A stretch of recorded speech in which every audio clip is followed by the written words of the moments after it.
Welcome to our second fireside chat. I've saved a chair just for you. I have chosen this medium so that we can have a serious discussion on a topic of great importance. There have been more mass shootings in the U.S. in 2023 than days in 2023. As we talk together, see if you can pick out three things that are usually present in a person who commits mass violence. I think that a person is overwhelmed by, number one, a perceived hurt or fear, which sometimes comes from childhood. Number two, that elicits a strong emotion, such as anger or self-loathing. And number three, that results in hopelessness. The culmination of that thinking can result in violence taking many forms. On a regular basis, there are mass shootings in schools, churches, and even military bases. In a way, we have grown accustomed to them, but not taking notice unless they're more horrific than the previous ones. We keep wondering why, but we get no further than asking for more gun control, and now we've added the need for more mental health care. No gun zones, stricter gun laws, more stringent background checks, and even things like church security teams have failed to stem the tide of violence. In this video, we're not discussing gun control as a solution, even though I don't like guns, but I want us to go deeper than agendas, accusations, labels, and politics. Let's quit playing the blame game. Labels such as terrorist, twisted minds, suicidal, evil scumbags, or psychopathic and suicidal killers don't get to the root cause. In fact, I don't even think our government is the solution.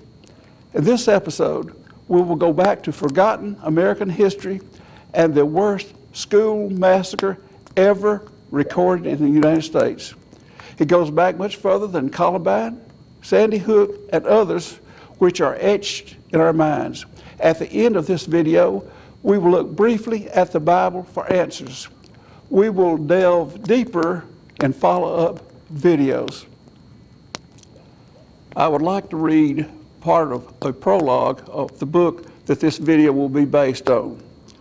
May 18, 1927 started out as a perfect spring day, the air freshly scrubbed by the night's rain and fragrant with flowers.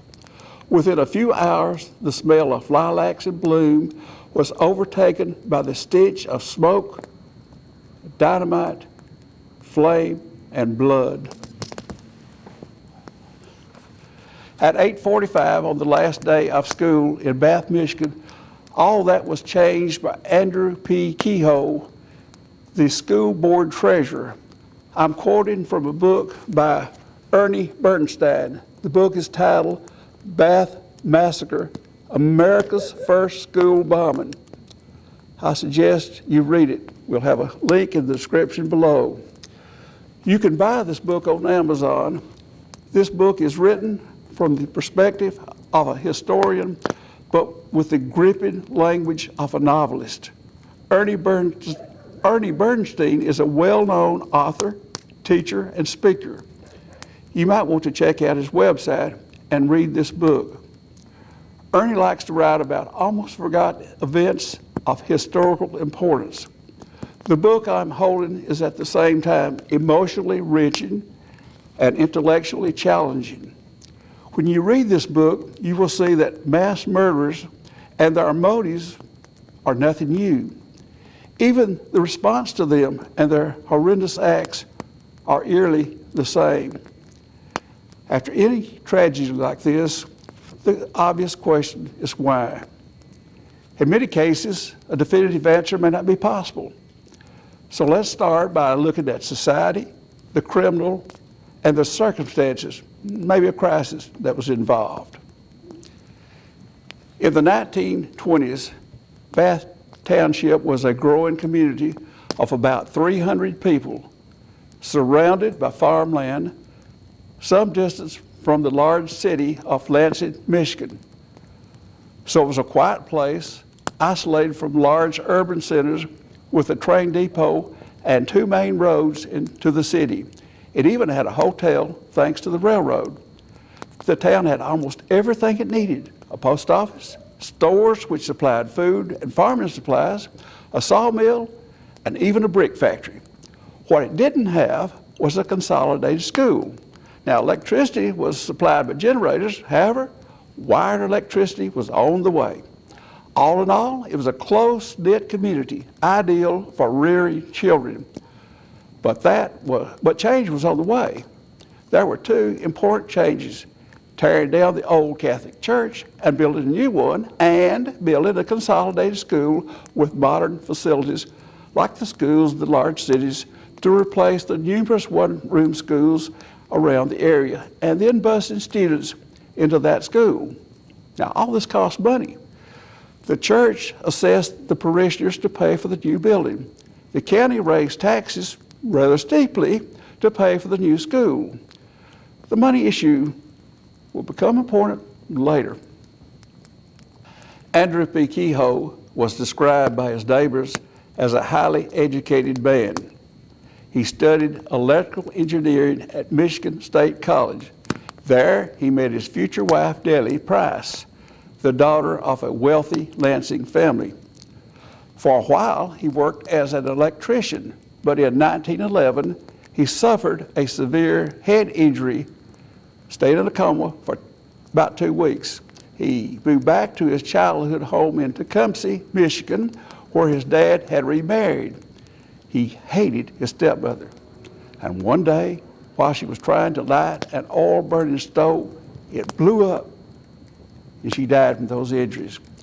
Some thought Kehoe had played a part. In 1912, he married Nellie, and later they bought a 185-acre farm near Bath, Michigan, from Nellie's rich aunt.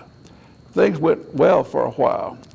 The neighbors were impressed by his mechanical ability and how neat he kept his farm. Others saw him as a gentleman farmer, spending more time tinkering with farm equipment than farming. Along with his mechanical ability, Kehoe was described as dependable, clean, and helpful. But a dark side began to emerge. He killed his neighbor's terrier who was barking on his farm. And after working his horses all day without any rest, one of them stumbled and he killed them. As I mentioned earlier, money would drive Kehoe to more anger and resentment. When the Catholic parish assessed his family to build a new church, he refused to go or even let his wife attend. He and his wife were then cut off from any religious support. But it got worse. Taxes were greatly increased to pay for the consolidated school with its modern library and laboratory. A football field with lights was later added. These higher taxes hit the Kehoes hard because of the large acreage and big house. Even potential buyers of the farm backed out because of the taxes. Then his wife became sick, probably tuberculosis. This put an additional strain on the family finances. Eventually, Kehoe quit paying on the mortgage and foreclosure was threatened. To make matters worse, Kehoe stopped working on his farm. His political aspirations were stymied when he was defeated for a post in city government, which he had been appointed to temporarily. However, he was still the treasurer of the school board. This put him in strong contention with the school superintendent, who was behind all the school modernization, which directly resulted in the higher taxes. Angry outbursts at school board meetings occurred, but Kehoe still maintained a decent relationship with the board since he did maintenance and electrical upgrades to the school building. This gave Kehoe free access to the building. After his election loss, his murderous plan was put into action. The facts are simple enough. Acting alone, Andrew P. Kehoe concealed about 600 pounds, some put that amount higher, of dynamite and some Pyritol under the consolidated schoolhouse in Bath, Michigan. I might add that it was legal to buy those explosives to clear farmland of stumps and boulders. Pyritol was a surplus explosive from World War I. Over a period of several months, Kehoe purchased the necessary supplies and hid them in the basement of the school so carefully that the maintenance workers did not notice anything unusual. On the morning of May 18, 1927, a timer closed the circuit to a hotshot 6-volt battery, sending an electrical charge into the blasting caps and Pyritol, setting off approximately 100 pounds of dynamite, destroying the north wing of the school. The initial explosion killed 38 people, including students and teachers, either because of a wiring error, corrosion, or damage to the wiring from part of the building falling, or insufficient power. 500 pounds of the explosives did not detonate. As it was, approximately 1 out of 4 children in the school were killed. At some point before this blast, Kehoe had killed his sick wife. On the morning of the blast, Kehoe burned and blew up everything on his farm. As fire and explosions destroyed his farm, Kehoe drove his explosive-laden Ford truck to the school, which had just blown up. As Kehoe got out of his truck, he called the superintendent over. Then Kehoe fired a shot into the truck, which detonated the explosive and shrapnel-laden truck. This final act killed the superintendent, whom he hated, himself, and some bystanders. One of those bystanders was a child who had just escaped from the first explosion. The final carnage was 38 students and 6 adults. One of the adults was his wife, Deli, for a total of 44. Counting the suicide of Kehoe, the final count was 45. This event was the first of its kind. The reactions to Andrew Kehoe's mass school bombing were varied, predictable, and eerily similar to today's. The town mourned in silence, buried their dead in shifts, and immediately went back to life. The news journalists motored in by automobile and airplane, the hidden buildings, trying to learn where Kehoe was to be buried. Sightseers even wanted to see the bodies of the children. It got so bad that the state police had to shut down the roads to onlookers coming into the bath. The Ku Klux Klan marched and blamed Catholic immigrants for the killings. The clergy mounted pulpits and spoken platitudes. There were no candlelight vigils or counselors like we have today, and within 2 days, the media had moved on. Why? More important things were happening, such as Charles Lindbergh's solo flight to Paris. Kehoe himself nailed a sign on his fence which said, "Criminals are made, not born." Andrew Kehoe had mailed a package the morning of the explosions. The package, we might even call it a manifesto, was labeled "Caution, High Explosives," but it only contained a ledger book showing an accurate accounting of the school board accounts to the penny, even to explain a 1-cent difference.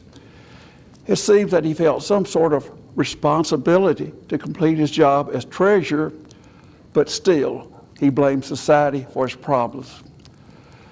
Less time was spent on why Kehoe did it. There was simply no logical explanation. Was it his brain injury, his frustration because of his money problems, the sickness of his wife, the loss of the election, or all of the above? The why will always remain a mystery. It was blown away with his murder-suicide. Some blame society and others blame Catholic immigrants.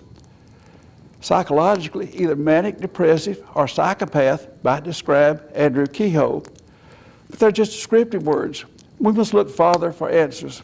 Otherwise, all we can say is that the past lives on and becomes the future. Even now, we are left with increasing violence and futile attempts to stop it. We can blame anything we choose. We can engage in candlelight vigils, laying wreaths, or saying meaningless prayers. However, the carnage continues. The media and society have proposed many causes and solutions, but none of the solutions have worked. We will go deeper in a follow-up video, but at this point, I would like to look at the Bible and see its answers. We'll go to the book of Genesis, the first book of the Bible, to read about the first murder. Let's look at Genesis chapter 4, verses 1 through 16. Now Adam knew Eve, his wife, and she conceived and bore Cain, saying, I have gotten a man with the help of the Lord. And again she bore his brother Abel. Now Abel was a keeper of the sheep, and Cain a worker of the ground. In the course of time, Cain brought to the Lord an offering of the fruit of the ground. And Abel also brought of the firstborn of his flock and their fat portions. And the Lord had regard for Abel and his offering, but for Cain and his offering he had no regard. So Cain was very angry, and his face fell.